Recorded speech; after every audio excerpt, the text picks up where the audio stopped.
P T I تحریک کا آغاز کرنے کو تیار۔ لاہور میں پی ٹی آئی پارلیمانی پارٹی کی بیٹھک، اجلاس میں احتجاجی حکمت عملی پر مشاورت۔ لاہور سے تحریک کا آغاز ہوگا۔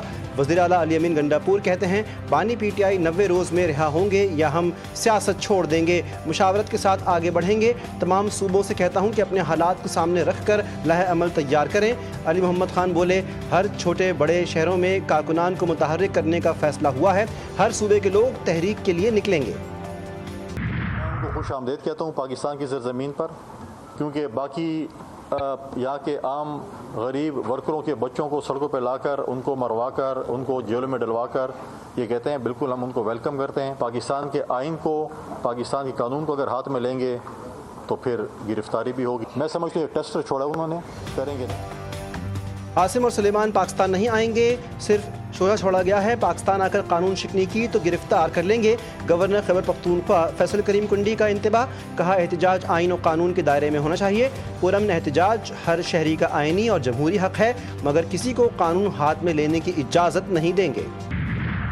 ترجیح یہ ہو کہ تبدیلی آئے، صوبے میں تبدیلی آئے، لیکن اگر پی ٹی آئی اکثریت میں ہے تو پی ٹی آئی کی اکثریت کے اندر ہی آئے، وہی لوگ اپنی تبدیلی جو ہے صوبائی حکومت کے لیے آئیں۔ سیاسی کشمکش کا متحمل صوبہ قائد نہ ہو، اگر ان کے اپنی پارٹی کے اندر تبدیلی آتی ہے تو وہ زیادہ مناسب ہوگا۔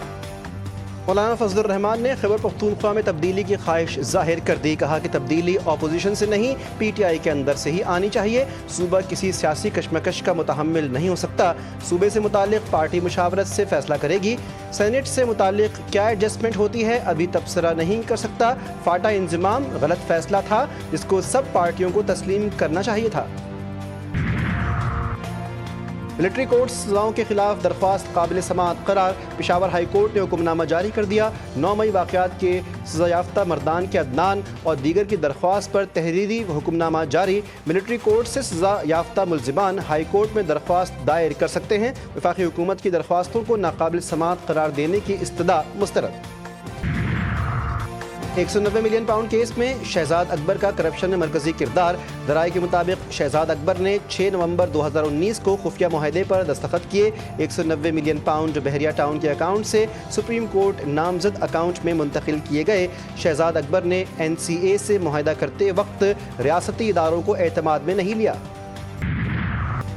بھارت کو کرارا جواب زندگی بھر یاد رکھے گا، اپنے دفاع میں کارروائی کی اور دشمن کے 6 طیارے گرائے۔ 10 مئی کو بھرپور جواب دیا جو پوری قوم کے اتحاد کا مظہر تھا۔ وزیر اعظم شہباز شریف کا انٹرنشپ پروگرام اڑان پاکستان سمر اسکلز کے لیے منتخب طلبہ سے خطاب، کہا کہ مشکل حالات میں حکومت سنبھالی۔ 2023 میں اکثریت کا خیال تھا مگر خدا نخواستہ دیوالیہ ہو جائے گا، مجھے یقین تھا کہ ہم ڈیفالٹ نہیں کریں گے، اگر ملک کی خدمت میں ناکام ہو جائیں تو نتائج کے ذمہ دار ہوں گے۔ اداکارہ حمیرہ کیس میں اہم پیش رفت، پولیس نے اداکارہ کے الیکٹرانکس گیجٹس کھول دیے، 2 افراد کے بیانات بھی قلم بند، شناختی کارڈ کی کاپی حاصل کر لی گئی، بینک اکاؤنٹس کی جانچ پڑتال بھی شروع۔ اداکارہ کی بڑی بھابھی نے نیا پنڈورا باکس کھول دیا، دعویٰ کیا حمیرہ کے چھوٹے بھائی نوید اصغر کے ساتھ اختلافات تھے، جائیداد کے تنازع پر جھگڑا ہوا، حمیرہ گھر چھوڑ کر واپس کراچی گئی، اس کے بعد دوبارہ واپس نہیں آئی۔ اداکارہ اور ماڈل حمیرہ کی پراسرار موت پر جی ٹی وی نیوز کی خصوصی نشریات۔ اداکار یاسر حسین نے کہا فنکاروں کی ڈپریشن میں جانے کی ایک وجہ کم معاوضہ بھی ہے۔ اداکارہ مشی خان بولیں دور حاضر میں ہمیں مضبوط رشتے بنانے کی سخت ضرورت ہے۔ ڈی آئی جی اسرار نے کہا 9 ماہ پرانی لاش ہے، حتمی رپورٹ تک پہنچنے میں وقت لگے گا۔ لوگ ناجائز کیے ہمارے بچوں کا تھا، تو گھر سے بے گھر گیا، بولا آپ لوگ کو پیسے دیے جائیں گے، ہم گھر سے بے گھر کر رہے ہیں تو ہم لوگ کو گھر تو دو، ہم کو کتنا دن ہو گئے روڈ کے اوپر ہوں، ہم آپ کے آگے ہاتھ بول رہے ہیں، ہماری جوان بیٹی ہیں۔ دیکھو میرا گھر میرے سامنے اور میں اوپر نہیں جا سکتی، میرا سارا سامان میری چیزیں پڑی ہیں، ایک آدمی بے گھر ہو جائے اس کے اوپر کیا گزرتی آپ سوچ بھی نہیں سکتے بیٹا، جس پہ گزرتی ہے اس کو پتا۔ میں نے گھر لیا ہے ابھی، اس کو کچھ ہی ٹائم ہوا ہے اور میں نے اس پہ خرچہ کیا، یہ اچانک کل آئے، انہوں نے صرف 12 گھنٹے کا ٹائم دیا ہے، وہ 12 گھنٹے کے اندر بولا کہ آپ اپنا سامان اتارو۔ کراچی میں مخدوش عمارتوں کے خلاف بلدیاتی اداروں کا سخت کریک ڈاؤن، میٹھا در میں 5 منزلہ رہائشی عمارت کو اچانک مخدوش قرار دے کر سیل کر دیا گیا۔ درجنوں خاندان بے گھر، مکینوں کا احتجاج، متاثرہ افراد نے کہا ان کی عمارت محفوظ جبکہ برابر والی عمارت خستہ حال ہے۔